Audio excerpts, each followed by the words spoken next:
أعوذ بالله من الشيطان الرجيم. بسم الله الرحمن الرحيم. ولو يعجل الله للناس الشر استعجالهم بالخير لقضي إليهم أجلهم فنذر الذين لا يرجون لقاءنا في طغيانهم يعمهون وإذا مس الإنسان الضر دعانا لجنبه أو قاعدا أو قائما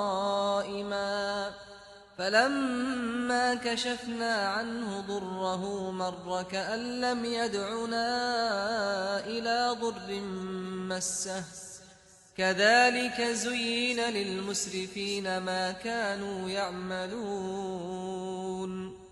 یہ عذاب مانگتے ہیں، اگر اللہ لوگوں کے لیے عذاب کے معاملے میں بھی اسی طرح جلدی کرتا جس طرح وہ ان کے ساتھ رحمت میں جلدی کرتا ہے تو ان کی مدت پوری کر دی گئی ہوتی، لیکن یہ نہیں سمجھتے، سو ہم ان لوگوں کو جو ہماری ملاقات کی توقع نہیں رکھتے ان کی سرکشی میں بھٹکنے کے لیے چھوڑ دیتے ہیں۔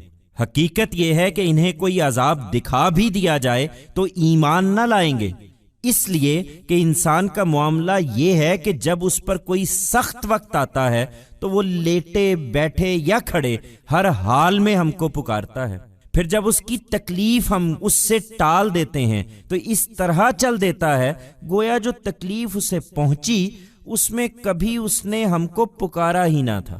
حد سے گزرنے والوں کے لیے ان کے اعمال اسی طرح خوشنما بنا دیے گئے ہیں۔ They demand punishment. If God showed hastiness for people in the matter of punishment too the way he shows hastiness in mercy, their term would have been made to reach its conclusion. Yet they do not understand. So, we leave to wonder in their rebellion those who do not expect to meet us. In reality, even if they are shown some punishment, they will not believe.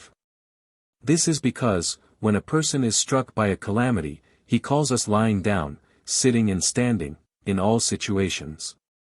Then when we deliver him of his difficulty, he walks away as if he never called us in the calamity that had struck him. The deeds of those who cross the limits have been made to seem fair in a similar way.